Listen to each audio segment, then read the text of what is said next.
नमस्कार, आप देख रहे हैं जेके 24/7 न्यूज। मैं हूं आपके साथ राजेश कुमार। वक्त हमारे खास कार्यक्रम डिफेंस स्पेशल का, जहां पर बात हम अरब सागर की करने वाले हैं। बात लाल सागर की भी होगी, बात अदन की खाड़ी की भी होगी, क्योंकि जिस प्रकार से हुती हमले कर रहा था, अमेरिका ब्रिटेन ने उसको जवाब दिया है। लेकिन हुती ने कहा है कि हम चुप बैठने वाले नहीं हैं। लेकिन इस हमले के बाद ईरान की तरफ से भी एक एक्शन देखा गया और अमेरिका से संबंधित एक कार्गो शिप को जब्त कर लिया गया। उसके ऊपर डिटेल से बातचीत करेंगे। अब भारत भी अरब सागर में बहुत ज्यादा एक्टिव हो चुका है। भारत ने भी 7 से 10 युद्धपोतों को अरब सागर में उतार दिया है। भाई, पाकिस्तान से जो खबर सामने आ रही है वो और चौंकाने वाली है, क्योंकि पाकिस्तान की नेवी ने भी अपने वॉरशिप को अरब सागर में उतार दिया है। तो बड़ा सवाल यह कि क्या अरब सागर जो है वो मैदान जंग या जंग का मैदान बनने वाला है। इसके ऊपर डिटेल से आज बातचीत हम करेंगे, क्योंकि जो कुछ पिछले एक महीने के अंदर रेड सी में हुआ वो एक नए घमासान की तरफ इशारा कर रहा है। हुती जो कर रहा था उसके पीछे ईरान था, और ईरान ने अगर अमेरिका के वीजल के ऊपर हाथ डाला है तो इसका कुछ ना कुछ तो मकसद है।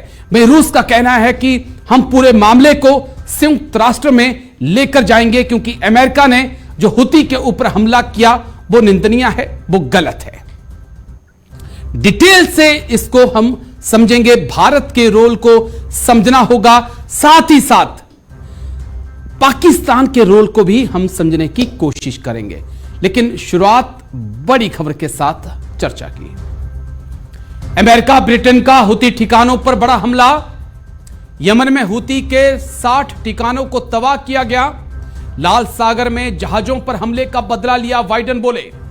यमन की चेतावनी, हमलों की कीमत चुकानी होगी। बड़ी खबर इस वक्त की आपको बता रहे हैं। अमेरिका ब्रिटेन का हुती ठिकानों पर बड़ा हमला। यमन में हुती के 60 ठिकानों को तबाह किया गया। लाल सागर में जहाजों पर हमले का बदला लिया, बाइडेन बोले। यमन की चेतावनी, हमलों की कीमत चुकानी होगी। बड़ी खबर इस वक्त की आपको बता दें। बाइडेन ने क्या कुछ कहा, पहले वो आप देख लीजिए, उसके बाद अलग अलग जानकारी आपको दूंगा, फिर हम एक्सपर्ट्स के पास चलेंगे, चर्चा की शुरुआत करेंगे। तो बाइडेन क्या कहते हैं, पहले वो आपके लिए जानना जरूरी है।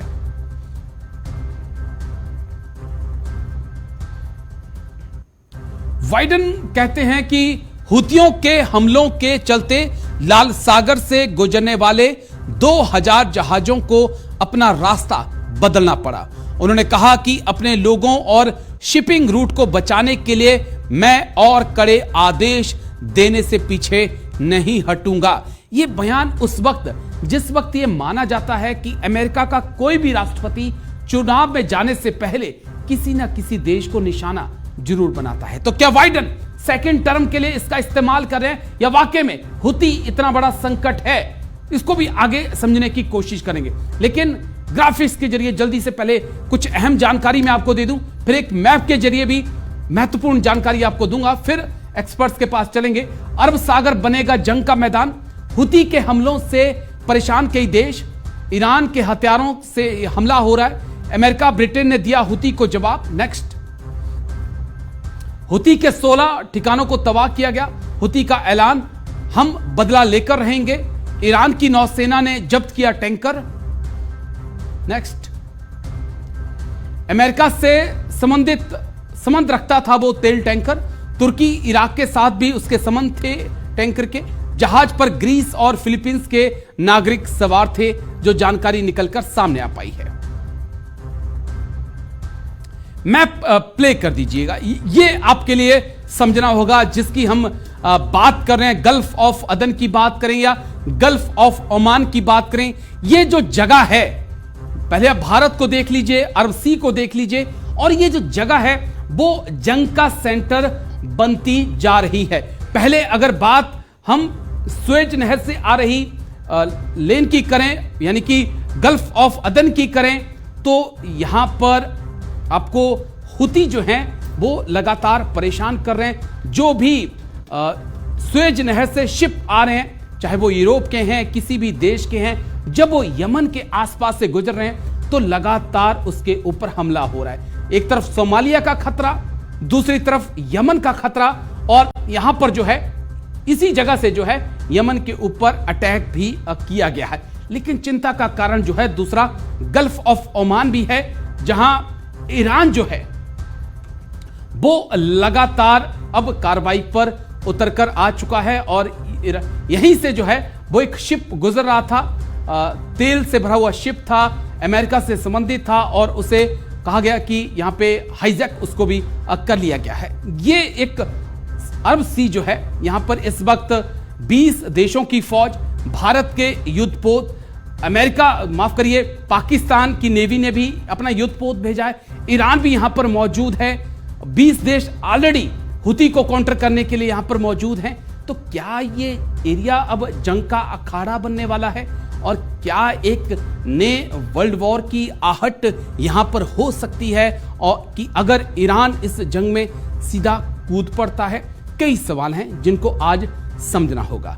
दो खास मेहमान चर्चा में हमारे साथ हैं। कमांडर भूषण दीवान, जाने माने नेवी ऑफिसर, डिफेंस एक्सपर्ट, बहुत बहुत शुक्रिया सर। जय हिंद। सबसे पहले जय हिंद राजेश जी। शुक्रिया सर समय देने के लिए। डॉक्टर महेंद्र सिंह, विदेश मामलों के जानकार हैं, बहुत बहुत शुक्रिया डॉक्टर महेंद्र। जय हिंद आपको भी। शुक्रिया सर। कमांडर भूषण दीवान, चर्चा की शुरुआत आपके साथ करना चाहूंगा। अरब सागर ऐसा लग रहा है कि एक नया जंग का मैदान या जंग का अखाड़ा बनता हुआ नजर आ रहा है। जिस प्रकार से अमेरिका की तरफ से हुती पे निशाना साधा गया, ब्रिटेन साथ में था, बाइडेन कहते हैं कि हम रुकेंगे नहीं, हम झुकेंगे नहीं। भाई ईरान एक जहाज को जब्त कर लेता है। किस लिहाज से जो तनाव बढ़ रहा है उसे देखें इस वक्त हम सर। राजेश जी, बिल्कुल इजराइल पैलेस्टीन का लड़ाई जो है इसका दायरा बढ़ता जा रहा है। पर हमें समझना ये है, हुती जो हम समझते हैं ईरान के द्वारा खड़ा किया गया है, वो 50% रुपए में 8 आना तो वो सच है। बाकी 8 आना ये है कि हुती जो है वो सऊदी से लड़ रहे हैं 9 सालों से, और उसकी वजह से सऊदी जो है, जो इजराइल की तरफ जाना चाह रहा था तो उसके लिए, और वो इजराइल से मिलना चाह रहा था, तो उनके इन खिलाफ भी लड़ रहे हैं। इसलिए उनका प्रो इस्लामिक एजेंडा है, तो वो और ईरान उनको वेपन दे रहा है। पर इस सब चीज में अगर ये सवाल आपने पूछा नहीं है, पर इंडिया की अगर देखें बात, इंडिया का जो रोल देखें आप, हमारी जो 10 से 12 वॉरशिप वहां मौजूद गश्त कर रही हैं, तो उससे क्या है, हमने मल्टीनेशनल टास्क फोर्स में ज्वाइन नहीं किया है, और ना हमें करना चाहिए। क्यों? अगर उसमें हम करते हैं तो हम उनके अटैक, यूती के अटैक में आ जाते हैं। और हमने पहले भी इजराइल युद्ध में भी चल रहा है 3 महीने से 4 महीने से, हमने क्या कहा है? हमने यही कहा है कि पीस होनी चाहिए। हमने किसी का साइड लिया नहीं है। तो हमने अपनी शिपिंग को बचाना है। और ये तो सच्ची बात है आप जो कह रहे हैं, सुएज कनाल से वही बाबल मंदब जो स्ट्रेट है, जहां से 2200 किलोमीटर का जो रेड सी है, दक्षिण में बाबल मंदब से लेके ऊपर सुएज तक 2200 किलोमीटर से 500 किलोमीटर तो है वो यमन का तट है, किनारा है। और उसके अंदर जो है दुनिया का 12% 13% ट्रेड वहां से निकल रहा है, और 1/3 कंटेनर वहां से निकल रहे हैं। ठीक है, तो बहुत स्ट्रेटेजिकली इंपॉर्टेंट है। तो ये तो करना ही है इन्होंने, वेस्टर्न फोर्सेस ने जो मिलकर किया है। वेस्टर्न में तो क्या है, बहरीन आई हुई है, 6 ऑस्ट्रेलिया यूके आई हुई।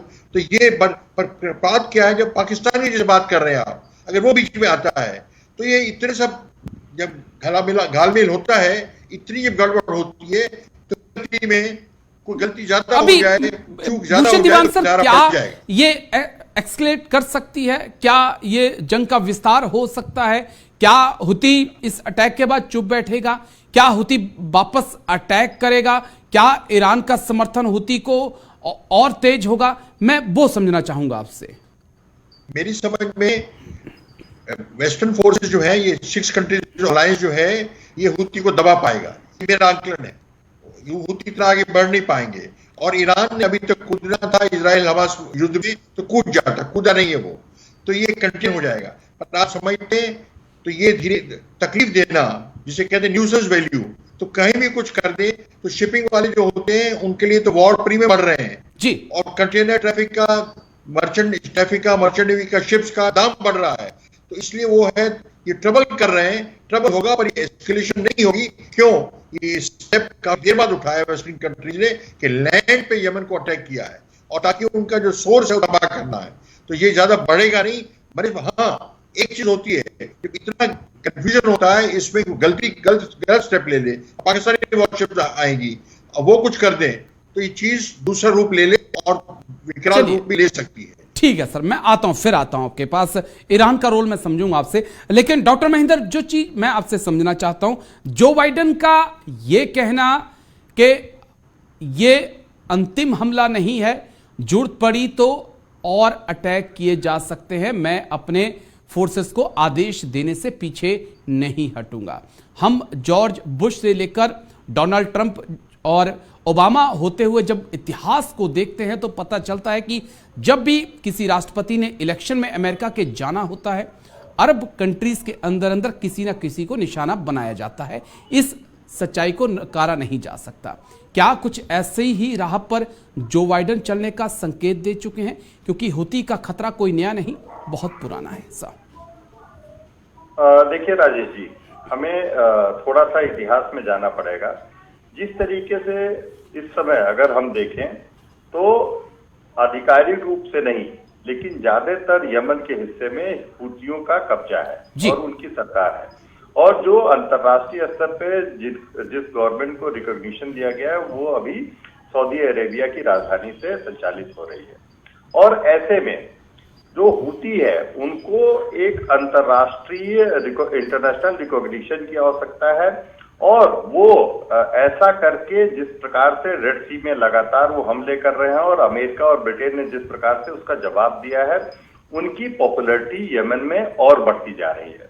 और दूसरी तरफ पूरे विश्व को इसका एक नुकसान उठाना पड़ सकता है, खासकर अगर हम देखें जो शिपिंग कंपनीज है, उन्होंने कई शिपिंग कंपनीज ने रूट्स को डाइवर्ट करने की बात कही है और उस पर विचार कर रहे हैं। ऐसे में निश्चित रूप से जो हमारी एनर्जी प्राइसेस है, ऑयल प्राइसेस है, वो बढ़ सकते हैं और पूरा विश्व इससे प्रभावित हो सकता है। और जिस तरीके से हिजबुल्ला जो एक ईरान समर्थित आतंकी संगठन है, लेबनान में एक्टिव है, उसी तरीके से हुती को पूरा का पूरा जो आर्थिक रूप से अगर हम देखें और सैन्य रूप से देखें तो ईरान उसको समर्थन दे रहा है। तो ये मजबूरी है, कोई भी अमेरिकी राष्ट्रपति हो, निश्चित रूप से इलेक्शन में जो है इस तरीके के हम जो है कई बार अमेरिका के आक्रामक रुख को, उसके डिफेंस एस्टेब्लिशमेंट के आक्रामक रुख को देखे हैं, लेकिन ये एक बड़ा संकेत है कि किस तरीके से जो इजराइल फलस्तीन वॉर है, मैं उसको इजराइल हमास वॉर बोलता हूं, जो एक तरीके से फैल रहा है। और इसमें अगर इस तरीके से लगातार हमले रेड सी में जारी रहे, जो ये पूरा का पूरा जो एक कॉरिडोर है जो एशिया को यूरोप से जोड़ता है और एक मेजर ट्रेडिंग कॉरिडोर है, तो पूरे के पूरे विश्व की जो सप्लाई चेन है वो प्रभावित होती है। तो ये अमेरिका और ब्रिटेन और बाकी जो शक्तियां हैं विश्व की, उनकी ये मजबूरी है हुती पे अंकुश लगाना, उनके ऊपर आक्रमण करना। तो हमें इस संदर्भ में देखना होगा।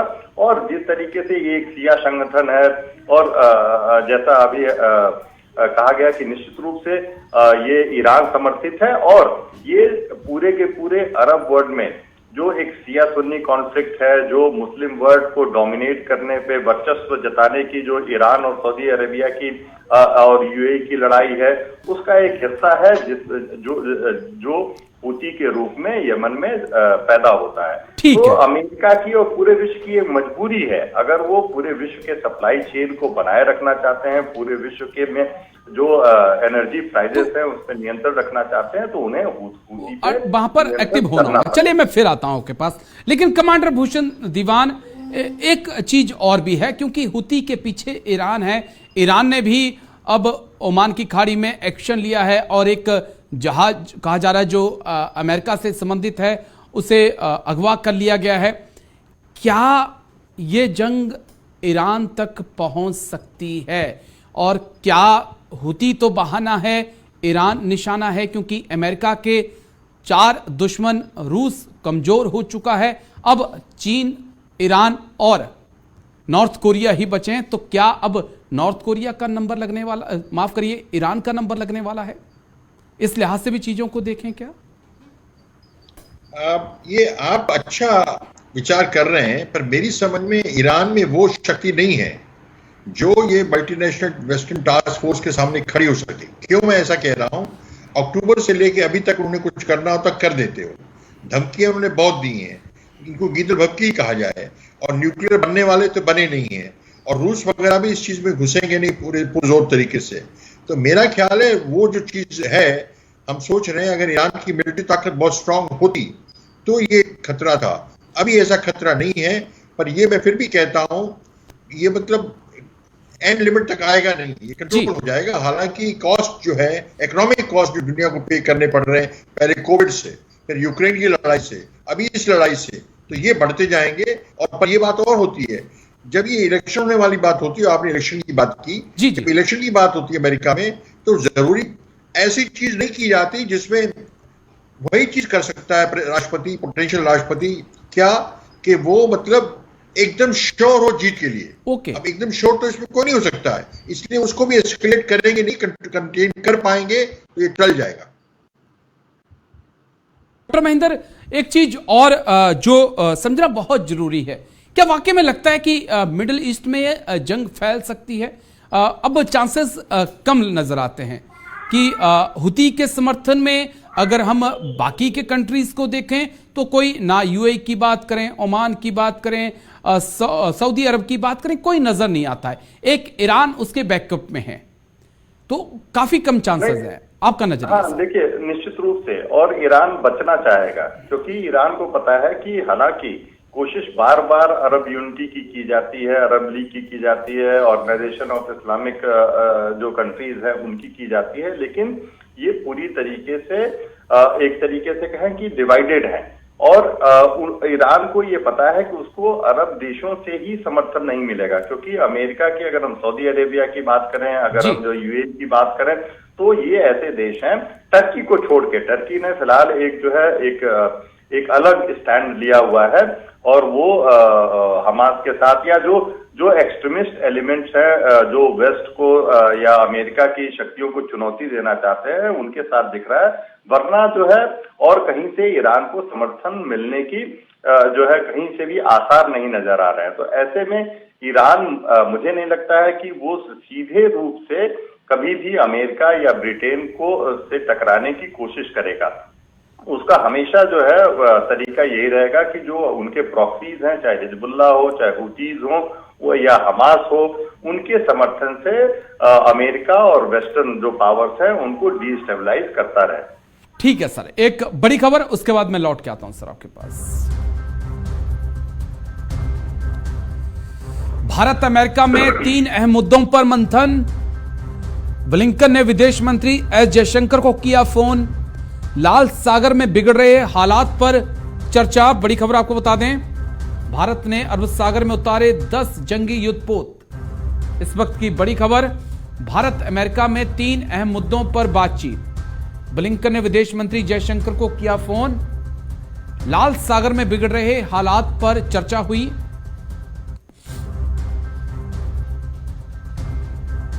भारत अमेरिका में 3 अहम मुद्दों पर मंथन हुआ है।